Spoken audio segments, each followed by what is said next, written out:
Welcome into our Game of the Week reveal for Week 2 here on 6 Plus. My name is Ethan Love, joined here with Sydney Wicker. Sydney, we made it through Week 1. Barely. Do your bones hurt? Like, I need to go to the chiropractor. I'm hurting. I'm hurting through all that Waco traffic.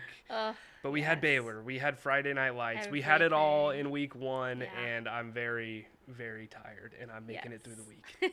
That's how it goes. I know you said you're working a long stretch right now, which makes it a little tougher. Thankfully, I had 2 days off, which helps a lot. But you'll get your 2 days off soon, Ethan, and then you'll come back rejuvenated. But it's funny, I was actually talking to Madison about this. Like, Week 1, you finish, and you're like, oh my God, like my back hurts, my knees hurt, because you're like running around like crazy and standing for like 4+ hours straight, and you're doing it for like 3 consecutive days in a row and working like 10+ hours. And then you come into Week 2 and you're like, oh my gosh, it's like even harder to do it in Week 2 because you're like, wait, I have to do all that again. Like, it's a reality check of like, oh gosh, we're here, we're in full swing. So I feel like it always takes 2 weeks to like really get in a groove. That's what I was saying. I'm waiting till like Week 3, Week 4 where it's like, okay, this is the norm now. And we're in a groove. Yes. But Sydney, how did your first Friday? I think we did a great job on the show and everything, and obviously led by you. Great job. Thank you. Oh, and I couldn't do it without all of you guys though. Like, people don't see how many of us like actually go out to games and film, and like we had I think 4 or 5. No, it was probably 5 or 6 different people go out to games, yourself included. Like, it takes a whole team to put Friday Night Lights together, and it was just so fun. So many close games. I was at that Ellison Coppers Cove game. So good. It was a great game. We can talk more about that in a little bit. But yeah, you had some good games too. What was your first Friday Night Lights experience? It was good. I mean, this was my first time going to 2 games, which was definitely exciting and you handled a bit it stressful. Like a champ. So went out to Waco to see the Lions play Granbury. And even though the Lions couldn't get the win, they did have chicken sandwiches for me, and I did not So eat. That's a win in itself. That's a win in my book, because they kept me fueled throughout the night, and I honestly, without that, I don't think I would have been nearly as okay as I was. But my second game that I went to, Troy and Salado, absolute shootout. I was there for maybe 20 minutes, and I saw 3 touchdowns that were incredible. And the atmosphere there was just crazy. Salado traveled well for that game as well. Those Eagles show out. It seemed like all of Troy was there too, so definitely rallying around their Trojans. Good. But yeah, as we head into Week 2 now, Michael again made us another hype video. Yeah. Should we talk about Week 1 a little bit? Yes. Let's go. Okay, yes. Sorry. I'm getting ahead of myself because I'm so excited. I'm so excited for Week 2. I forgot about Robinson and West. Our Week 1 champions. Yes, Robinson. They didn't need 3 overtimes this year. They did not. Robinson really made a statement in this game and came out firing on all cylinders. Their offense just looked so good. Defense really put up a good front too, really stopping West in any challenges West tried to throw their way. So I think we saw a lot out of Bryce McCurdy, and I think we really saw the Coach Brown era in full effect. He looked so good in the way that he led his team. His players seemed to respond to him and his coaching really well. I know when you look at a Robinson West matchup, a 3A, 4A, you're kind of like, you know, how's this going to go? And you're always going to probably pick the 4A school over the 3A school, but I think this is just the beginning for West. Not the results they wanted, obviously. I'm sure they wanted it to be a more back and close battle, but they had a lot of holes to fill from last season. They do have a lot of seniors on this year's group, but the leaders they lost from last year, those were some key guys. So I think it was huge, a huge learning lesson for them, and I only think we're going to see West rebound from here.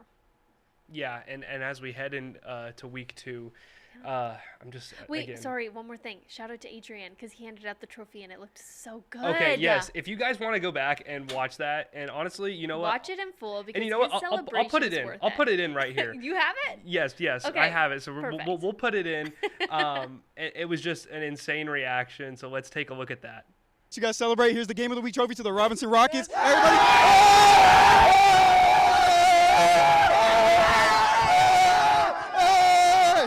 That's all I got, Cindy. Back to you, Cindy. Woo! Adrian getting right into the madness. And as you saw there with Adrian, that's the type of excitement that you get when you have the trophy and we're putting the effort in to Game of the Week. And it just makes it so much more exciting. Those dance moves, Adrian busting them out. Oh, I mean, he was getting jiggy with it. I love that he was like, you could tell he was like celebrating so loud he couldn't hear. He was like, okay, Sydney, back to you, Sydney. And I was just like, I love that part. How do you even recover on air after that? After watching him just have the time of his life and just like trying to bring it back seriously. I was so jealous. Well, it's funny because you kind of lose him there in the huddle for a minute, celebrating. I was like, well, I don't know if we're gonna see Adrian. Then you see his head pop right back out, and you're like, there he is. But yeah, I mean, that's what Friday Night Lights is all about. It's about the celebrations. You know, you don't have to recover. You just go with it. And I think that's the best part is just seeing him, seeing the fun. That was his first taste of Texas football. Like, so awesome. I think he had a good experience. So, yeah, great experience there. Yeah, and you mentioned it's about everything, including the rivalries, which we'll see right now with our Game of the Week video. We've kept them waiting long enough. Let's go ahead tell them where we're going. Yeah, let's see it.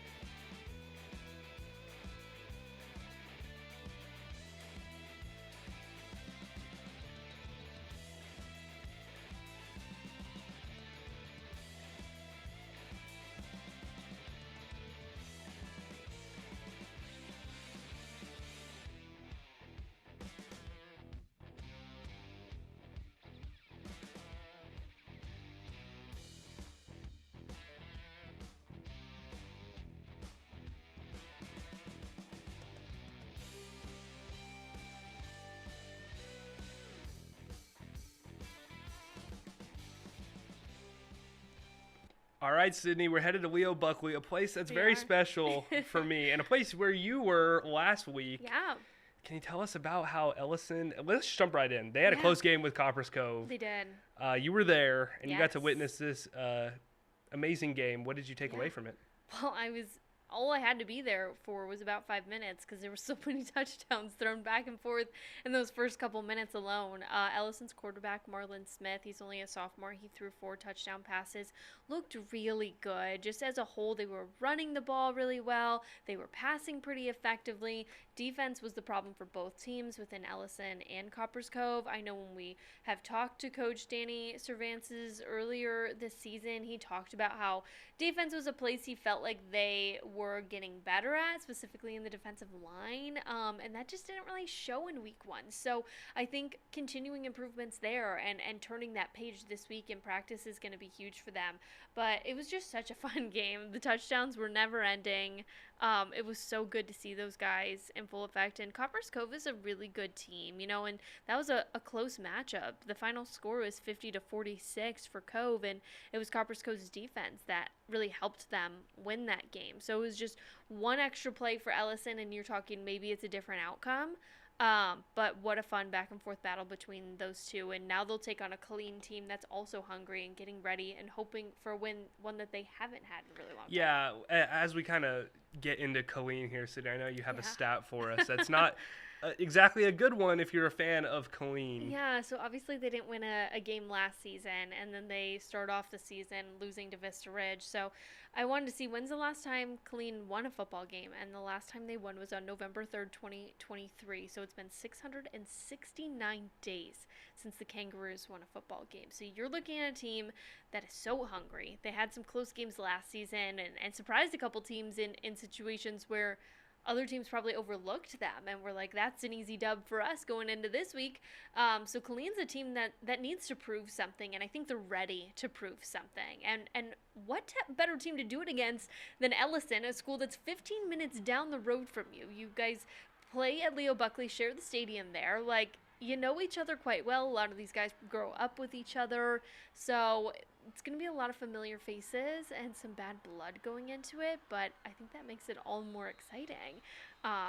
But yeah, I can't wait to see these two get after it and compete, both looking for a win, falling in week 1, so both needing it. But Killeen, I think, coming in a little extra hungry. And how can you not root for the Kangaroos? It's just like they got to get that win at some point. Yeah, they do. I think it's going to come this season. I don't think they're going to have another season like they did last year, but definitely going to have a turnaround. And I think you're going to see a fight. I think Ellison looks really good. I really like Ellison and the Eagles and what they've put together, but I just think there's something about cross-county or cross-town rivalries. It just means more. It just means more. You see the players like it's just a little more chippy. Like, we like the swagger. We like the chippiness that comes from these kinds of games. So I think this is going to be a good one. Yes, and of course they will be taking home a Game of the Week trophy as well. So there is a lot on the line here. We got to find where the other trophy's at, because we had our week 1 trophy just sitting out here for weeks, and I don't even know where our week 2 trophy is. So don't worry, we'll be getting it. Yes, we'll definitely find that one. Buckley. We'll find that one before Friday. But we got other things planned for the week as well. We have KCEN kickoff tomorrow. Which airs, tomorrow. What time, Ethan? Yes, we're going to do it at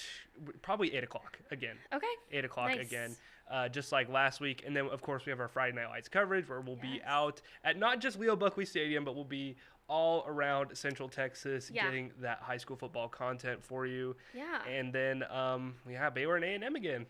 Baylor and A&M. Baylor takes on SMU this week, which I've been calling it a must-win game for Baylor if they want to have the season that they've been talking about. If we want to see the words match the actions, like, now this is a must-win game. And then A&M plays Utah State. They host them at home. So back-to-back weeks at Kyle Field. So should be a good one. So many good games. But I know we were just talking about the Michigan-Oklahoma game before we got on here. I'm excited about that one. That game day is coming to Norman, and it's going to be a good one. I think we have to give a little shout out to your Horned Frog, so they surprised me this week, Ethan. Man, they really gave it to Bill Belichick there. You can't ask for a more clean game.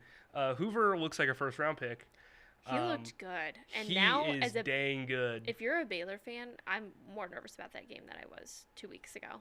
Truthfully, and I'm not even a fan. I just report.